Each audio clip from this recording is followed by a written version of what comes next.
Welcome to this video presentation here at Wimbledon Carriage Company, and here we have the Mercedes-Benz SLC on a 68 plate. I'm going to start off firstly by showing you around the outside of the vehicle, and then we'll hop in and run through some of the controls on the inside of it from there.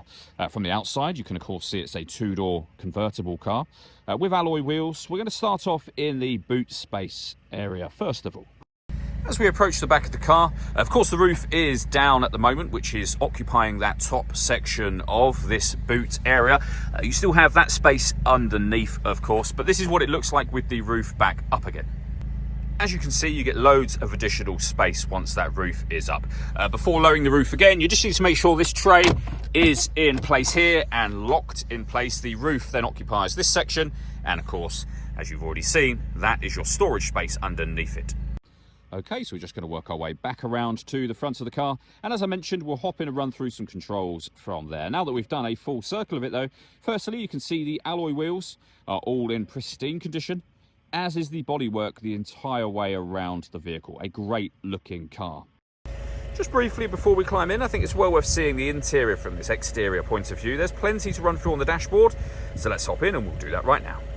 Okay, now that we're inside the car, we're going to start with the dials first of all. On the left-hand side, we have the speedometer, the fuel gauge, and then over on the right-hand side, the rev counter and coolant temperature gauge. In the center, you can see the digital readout for the speedometer. You can change that information displayed there for various different things, including the total miles for this car, which are exactly 8,000 miles at the time of recording this video. Various bits of trip computer and fuel economy information available as well. And then at the top of that section, it will show you what gear this car is in. It's an automatic. We, of course, are in park currently. If we back out to the steering wheel, these buttons are the ones I was using just a minute ago to change that information displayed up there. We have our phone and stereo controls, the plus and the minus pedal, so that you can change up and down a gear manually with this automatic gearbox.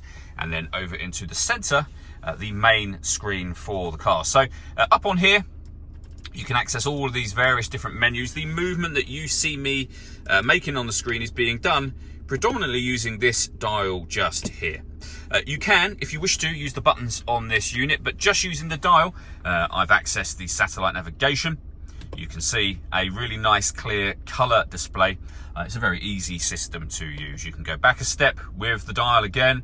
You can access your radio, and as you'll see on here, we have got FM, DAB and AM radio all available. If you want to listen to your own music, go to the media heading, and you'll see here we have a CD player, memory card, media interface, Bluetooth audio, so you can stream your music wirelessly once you've paired your phone, and then back around to the disc again. Pairing your phone is easy. Just go to the telephone heading, push the dial down, we're then in that menu and pair your phone. As I said, you can use the dial, or you can use the buttons on this main unit just here. We have the CD player there, main volume for the stereo, the ability to answer and end phone calls once you've paired your phone, of course. We can turn off the stop and start, hazard warning lights, traction control, and change the driving setup of the car as well. Below that, you'll find your air conditioning. So you can adjust the temperature, the direction the air is being distributed in, the fan speed. That's your air conditioning turned on. Same button to turn it off again. Heated rear screen down here as well.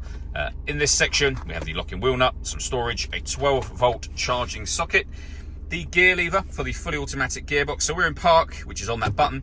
Otherwise, drive, neutral, and reverse are all on here. And as I say, back around to park again. The dial we went through just a moment ago, and then some additional storage. Underneath, this is where you'll open the roof and all of the windows, which I'm going to show you now. So if we lift the button up for the roof, first thing that will happen is the windows will lower ever so slightly, just to allow the roof to release. The tailgate is open already. The roof will then fold down into that top section that you've seen already as well. You'll see the tailgate will fold down. If you keep your finger on the button, the windows will all come back up again, which you can see just there. You can do those all down with the push of that one button I showed you just a moment ago, though. All that leaves me to say is thank you for taking the time to watch this video. If you'd like to come and see the car for yourself and have a test drive, or you'd like a live bespoke video tour, please feel free to give us a call here at Wimbledon Carriage Company. We'd love to hear from you soon.